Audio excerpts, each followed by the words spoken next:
Hey everyone, this is Kevin T. Rodriguez, film critic of iCritic.net and shareholder in Helios and Matheson. And yeah, there's another tough day for MoviePass. Now, some of you might have seen the earlier video where I already talked about some of the announcements.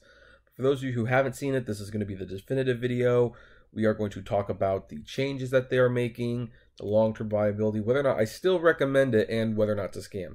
And this is not going to be a short video, just to give you a heads up. It's just not. I'm gonna guess it's gonna be around 20-30 minutes long. So for that in mind, I'm gonna be putting timestamps below, timestamps, so that you can just go straight to the section of the video with the topic that just interests you the most. But we're gonna try to kill two birds with one stone at first, and we're gonna first start by reading this letter by Mitch Lowe, where Mitch Lowe is addressing us as the MoviePass community, the changes, and what they hope to accomplish. And we're going to look at the whole thing, and I'm going to tell you what it means in layman's terms, whether the pros and the cons, and then we'll talk about the future of the service. So here's how it starts. Dear MoviePass members, first and foremost, I want to personally apologize to each of you for the inconsistencies and unreliability of our service over the past few days. Additionally, I regret our lack of proactive communication with you during this time. We are working hard to improve the communications to our community moving forward. So that's basically the CEO saying, yeah, we done screwed up. We should have let you know that there were going to be these outages, and there wasn't this communication. We're going to try to improve that. Now, I don't know if that means anything, to be perfectly honest. Even as a huge fan, their communication has never been the worst. I mean, never been the best. I'm sorry. It's always been pretty bad. But, you know, they're promising to improve again. We'll see if they actually do it this time. Over the last several days, we've begun making changes to our service that will help us continue to offer our members a high-value, low-cost, in-theater experience. Obviously, that's referring to the changes he's about to discuss. We believe that the company we have built, the fastest-growing subscription company in history with more than 3 million members, has revolutionized the movie industry in the U.S. The first half of 2018 saw the total box office grow by almost 10% compared to last year, and we know MoviePass is responsible for a significant portion of that unprecedented growth, which I believe to be true. I do believe they did contribute to that. I don't know how much of it they contributed, but they contributed something. I mean, they definitely contributed to concession sales going up. In order to continue growing our service and maintaining a high level of financial discipline, see, that's an interesting word, financial discipline. That's kind of him admitting that MoviePass was probably a little too liberal with the money that they had. Maybe they could have had some of these restrictions a little bit earlier. We need to make some modifications. And it's interesting, the key word is like, we need to make some modifications. He's not saying he wants to make these modifications. I'm pretty sure if it was his choice, he wouldn't make them at all. I mean, it kind of devalues the product when you make some of these changes. Potentially devalues your product. I don't know if it's going to be devalued for sure, but I'm going to get the sense that a lot of people are not going to be happy. So the first thing, we must reduce availability for big new release titles such as Mission Impossible, Fallout, and other popular new releases, at least for a while as we adjust the business model. We are working on making this more clear in the app so you know which titles are available. So there's three things that's being said here. First of all, that is a confirmation that yes, big budget titles like Christopher Robin, The Meg. In fact, I hear that it's anything on 1,000 screens or more for the first 2 weeks will just simply not be available on MoviePass. And that's going to make a lot of people unhappy. But he does say, for the time being, while we adjust the business model. So he's not saying this is going to be forever, and hopefully it's not forever. I think eventually MoviePass would like to go back to that, because clearly people who see those movies would be MoviePass subscribers. In fact, most of the people canceling are canceling because they couldn't see Mission Impossible, and of course the surge pricing on popular movies. I mean, they don't want to watch 8th Grade or 3 Identical Strangers, although those got hit with peak pricing too at one point. They want to see Ant-Man and the Wasp and The Meg and Christopher Robin. So by stating this, he's basically saying this is a cost-cutting maneuver thing. And it's probably true, because if you have a MoviePass card, but you can't use it for big blockbusters in the first couple of weeks, you're probably going to pay for that out of pocket. Well, unless you really liked it, you're not going to see it again. So, yeah, that saves a lot of money. But he does acknowledge he wants to be temporary, because he probably realizes that that does not win a lot of fans. nor does it encourage people to keep their subscription, especially if the people just want to watch the blockbusters. If they just want to watch the blockbusters, they'll go to AMC or Cinemia. Heck, I have the AMC Stubs card for that reason, because I like the blockbusters on the biggest screens and the most 3D-ish, whatever. Now, the third thing, and hopefully he can actually deliver on this. This would definitely follow in that communication thing. He wants to let people know more upfront on the app what movies will be available. And that's his way of basically saying, check the app before you go to the theaters. That might even be like the new catchphrase with MoviePass, check the app before you go to the theaters. I know, it's kind of sarcastic, but that's probably what's going to happen. But if they can at least communicate what movies are not going to be available, and they can save people trips to the theaters, then that would be a benefit. Although I will say from personal experience, when I went to see a movie today, I did check the app. Theaters were available. I got to the theater, and they weren't available. And because it was Discount Tuesday, I just bought the tickets out of pocket. Still got some work there. So anyway, the next thing. Showtimes that are offered through our service will vary from day to day, and every showtime may not be available.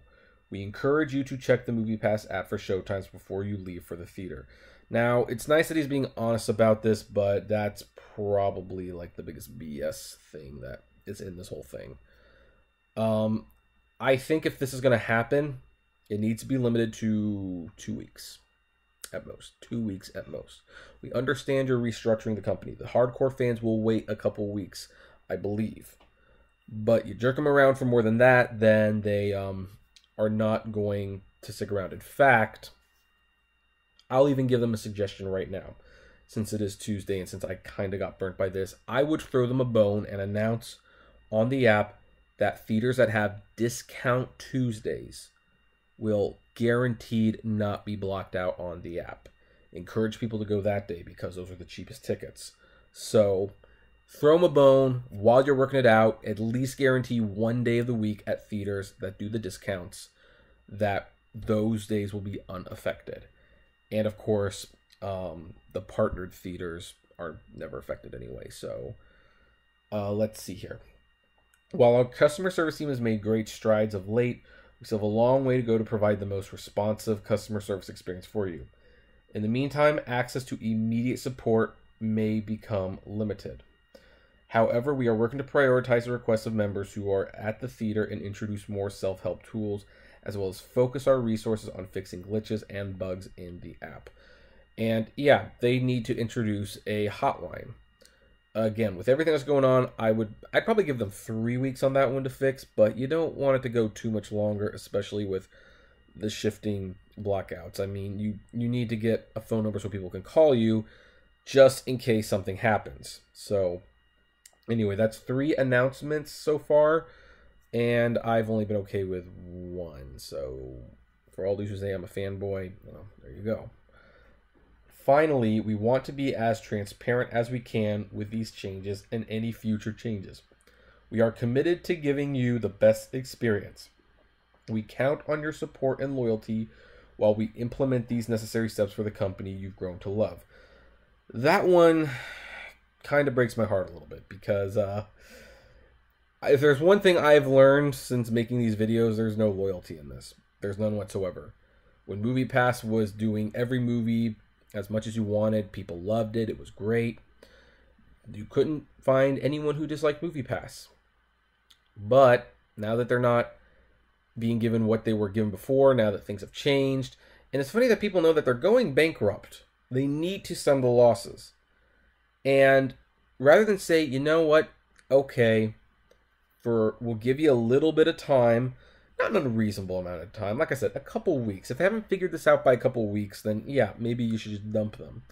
But we'll give you a couple weeks, and we'll give you one more pay cycle, you know, and whatever comes first. And we will let you figure this out.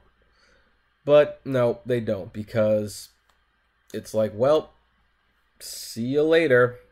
So unfortunately for Mitch, I don't think he's going to find a lot of loyalty here.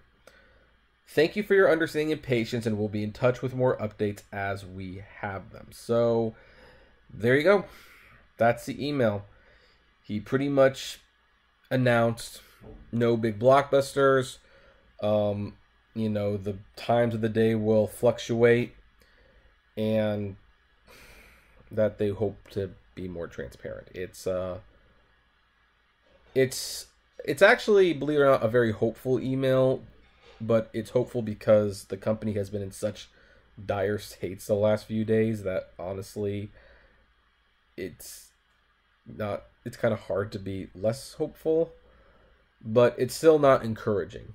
We'll put it that way. Like, the email says, we are doing this to survive, and we are confident we can survive. Again, the most notable thing is that he kind of indicated he doesn't want the blockbusters to be off limits forever, but for the time being, they are in fact, that's pretty much a confirmation. They are restructuring the service. They are changing the service, and as a result, we're just gonna have to put up with some of this stuff for a while.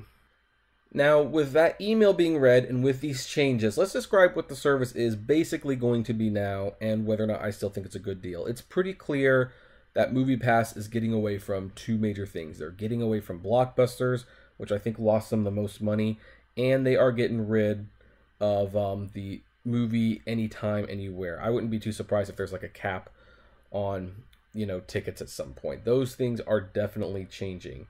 They're also removing that mentality of growing at all costs. They don't have the money to do that anymore, and certain partnerships and deals did not pan out. Now, Mitch Lowe did at one point say, about a year ago, that at some point the prices would go up. $15 is not unreasonable. I think most people here agree with that. However, one thing the email did not state, they were doing away with peak pricing. Now, I don't know how big of a thing that's going to be. I would strongly encourage them to scale back on that as much as possible, especially if they're making people wait 2 weeks before they can see certain movies. But we'll have to see how they play it out, and I don't know how they're going to play it out. So what does this make MoviePass then? Does this mean that it's essentially worthless? I mean, if you're not going to have the blockbusters, why even have the MoviePass card? And here's the thing. I've got some bad news. If you do like blockbusters, then yeah, maybe MoviePass is not for you. Not unless you're willing to wait. But they are going to focus on two things. First of all, they have reconfirmed their commitment to independent films and independent theaters. And it makes a lot of sense because that's where they were making the most inroads. Independent theaters and mom and pop theaters were the most likely to partner with them. The chains were not going to play ball with them unless they got to a certain number that they had no choice. And MoviePass probably could have gotten to that number if they had the funding, but the investors lost a lot of confidence in them very, very soon. And no one wanted to step up, so now they have to change things. So what MoviePass is going to do is they're going to change, and they're going to focus on independent films and independent theaters. In fact, all those people who have the MoviePasses, especially like in LA and New York, they will probably not cancel their MoviePass, especially if they're on the annual membership, because they are probably near an e-ticket theater, and they will go there, and they will still basically get free tickets. So MoviePass will be focusing on the independent scene, which, you know, that could still be a huge source of growth. I know some people say, well, independents don't matter. Well, I would argue that they do. After all, streaming services Fandor and Filmstruck are out there. They don't have the numbers that Netflix does, but they make consistently good money because they cater to a niche audience. For that matter, the Criterion Collection releases specialty movies on DVD and Blu-ray, and while they never appear on the top 10 best-selling list except in very, very rare occasions, when Barnes & Noble has their 50% off sale with them, that is one of the busiest times at the store, and it's one of the few times you'll see a bunch of people in the media section waiting to buy movies. Now that said, this could also backfire significantly for MoviePass, ironically because the people who are interested in the independent films to a heavy degree are probably people like me. We like to see everything we can, and I would actually argue that the independent lovers probably cost MoviePass more than the Blockbuster people do. I know that wasn't true for a while because the Blockbuster fans, when the movies were unlimited, would see the same movie over and over again.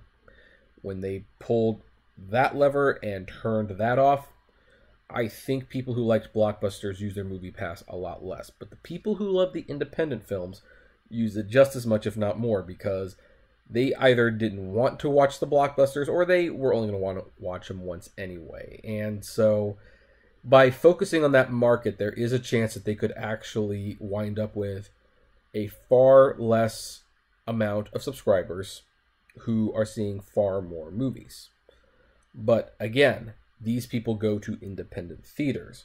So MoviePass might be able to negotiate that concession cut, and if they can get all those theaters, then they can slowly build themselves up. So MoviePass's main plan right now is grow slowly, not grow fast at all costs. Now, as for how much this is going to affect the membership, I expect a lot of people will cancel. And I'm going to be honest, if you don't want to see 8th Grade, if you don't want to see Three Identical Strangers, if you don't want to see Won't You Be My Neighbor, if you don't want to see if you don't want to see the upcoming Juliet Naked, if you don't want to see movies like these, then maybe MoviePass isn't for you. If you just care about Mission Impossible and The Meg and Christopher Robin and the upcoming Star Wars movie and whatever Marvel is doing next, and you don't want to wait 2 weeks to see them, then MoviePass is probably not a good deal for you. You're probably justified in canceling your subscription. See, I watch more than those movies. I watch way more. Had anyone seen my website? I know I link to it on the description all the time, but has anyone actually read it? I am reviewing movies of all different kinds. So, you know, when MoviePass says we can't let you see Christopher Robin, I'm like, okay. It's also because I have the AMC Stubs A-list, but it's like, okay. And if AMC didn't exist, I would wait 2 weeks to see Christopher Robin. It's not that important to me to see it up front. But I know a lot of people are not like that. So if you really need to see those movies up front and you don't want to wait 2 weeks, and you don't want to wait 2 weeks and hope that there's not a peak pricing, which the peak pricing probably is a real issue now. I mean, I think it worked a lot better when people could just see whatever they want. But now that you're going to be limiting them to wait 2 weeks, it probably needs to go. Or it needs to be scaled back dramatically, like $4, the max. That's what it is. Then that's going to devalue it for a lot of people, and I wouldn't be too surprised if some people cancel. Like, people have been telling me that they've been canceling all day. Don't know if it's true. People can say a lot of things in the YouTube comments, but I wouldn't be too surprised if it was true. And now the final topic I want to discuss is that whether or not MoviePass is now officially a scam, because I hear that a lot. Like, this is a scam in the company. They're scamming you. They are trying to get money out of you for nothing. And guys, here's the thing. The things are new. The outages are new. Again, I'm willing to give them 2 weeks. Now, why am I willing to give them 2 weeks? Because they aren't a scam. They don't want this to happen. This is not the kind of publicity your company wants if you're going to make money. Because if people are this fickle, you want to get those servers up and running. But here's the other reason it's not a scam. Did anyone stop and question if it was a scam when it was $10? Did anyone stop and question if it was a scam when they were seeing Black Panther 5 or 7 times? Were people calling it a scam when they could see anything they wanted to? There was no peak pricing, no nothing. The thing is, guys, the $10 price point was unsustainable. And I think we all knew it, and I think that's what people are really mad about. We really loved that price. We loved that model. We didn't want it to change. We knew it was coming, and now we're upset that it is here. We wished that something could have happened where this didn't have to go away, but it does. It has to change. And even for all the people who say that, oh, I'm jumping to AMC, well, you know what? AMC limits you to 3 movies a week. They have $20 a month charges. Like, I mean, the $10 price point was never going to last, unfortunately. I knew it was never going to last. I was waiting for it to go up. I'm frankly surprised it didn't go up sooner. But no, the MoviePass was not a scam on the customer's point of view. Now, again, if 2 weeks pass and the listings are constantly dropping and they're still peak pricing absolutely everything, then yeah, it's time to cut the service loose. It's just not worth it at that point. But I'm willing to let them have a little bit of time with the thousands of dollars they have saved me. And they probably saved you just as much, if not more. Well, I'm willing to give them a couple weeks before I commit to canceling. And of course, I've got the annual membership, but that's not going to last a whole lot longer. If they can turn it around and the drop-offs can be less frequent and I can still see my independent and documentary films mostly free from peak pricing, then I will keep it around even at $15 a month. Now that's of course assuming that they even survive, because again, bankruptcy might be just around the corner. The CEO is pretty good at talking a big game, but there's a lot to suggest that they're in real serious trouble. But anyway, of course, this is a conversation. I want to know exactly what you feel. So comment below, like, favorite, share, subscribe. If you enjoy these videos, consider becoming a Patreon member. It's totally optional, but every little bit goes a long way to helping the channel run smoothly. And as always, flame responsibly. Have a good one.